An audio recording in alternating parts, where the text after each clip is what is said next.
সোনারপুরের ছবি দেখায়। সোনারপুরে রোগী মৃত্যু ঘিরে উত্তেজনা ছড়িয়েছে। সোনারপুরে একটি বেসরকারি হাসপাতালে উত্তেজনা, চিকিৎসায় গাফিলতিতে মৃত্যুর অভিযোগ। অস্ত্রোপচারের সময় হৃদরোগে আক্রান্ত, আর সেই সময় চিকিৎসায় গাফিলতিতে মৃত্যুর অভিযোগ। আর সেই অভিযোগেই উত্তেজনা ছড়িয়েছে সোনারপুরে।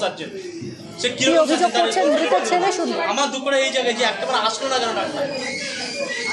আমার কষ্টটা এখানে, একটা ডাক্তার ওটি করে গেছে, সেই ডাক্তারটা আমার মার যখন ক্রিটিক্যাল কন্ডিশন, বারবার কর্তৃপক্ষকে জানানোর পরেও তারা ডাক্তারের কোনো ব্যবস্থাই করলো না। সেই ডাক্তারটা একবার তাকে দেখতে পর্যন্ত আসলো না, তাকে একবার রাউন্ডে আসলো না, তাকে দেখতে আসলো না। ওই স্টাফগুলোর উপরে ছেড়ে দিয়ে গেছে, যারা একটা পালস দেখে বলতে পারছে না আমার মা মারা গেছে। একটা পালস দেখে ইসিজি করে তারপর বলছে যে আমার মা মারা গেছে। আমার মা ট্রিটমেন্ট করা হয়নি, ডাক্তার ছিল না, সেই জন্য আমার মা মারা গেছে।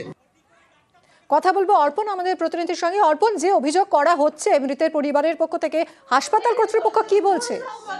দেখো, হাসপাতাল কর্তৃপক্ষের তরফ থেকে কোনো কিছুই এই বিষয়ে তারা মুখ খোলেননি, এবং পরিবারের যেটা অভিযোগ, গত রবিবার তিনি ভর্তি হন এবং সোমবার দিন তার অপারেশন হয়, এবং মঙ্গলবারের পর থেকে দুপুরের পর থেকে তার অবস্থার অবনতি হয়। একাধিকবার যারা নার্সিংহোম কর্তৃপক্ষ ছিল তাদের সঙ্গে কথা বলেছেন, এবং নার্সিংহোমে যারা ডাক্তারবাবু তাদের সঙ্গে দেখা করার চেষ্টা করেছেন, কিন্তু কোনোভাবেই তারা দেখা করেননি। পাল্টা রোগীর আত্মীয়দেরকে জানানো হয়েছে যে তাদের কিছু করার নেই, ডাক্তারবাবু তিনি ফোন ধরছেন না।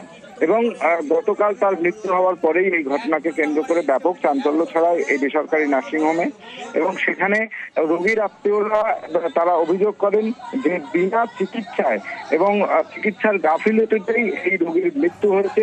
কারণ একটা গল ব্লাডার অপারেশনের পর কোনো রোগী এইভাবে আস্তে আস্তে ডিটোরেট করতে করতে মৃত্যু তারা দেখেননি, আর এটা সম্পূর্ণ হাসপাতালের গাফিলতি, আর তার জন্যই তাদের রোগীর মৃত্যু হয়েছে। অনেক ধন্যবাদ।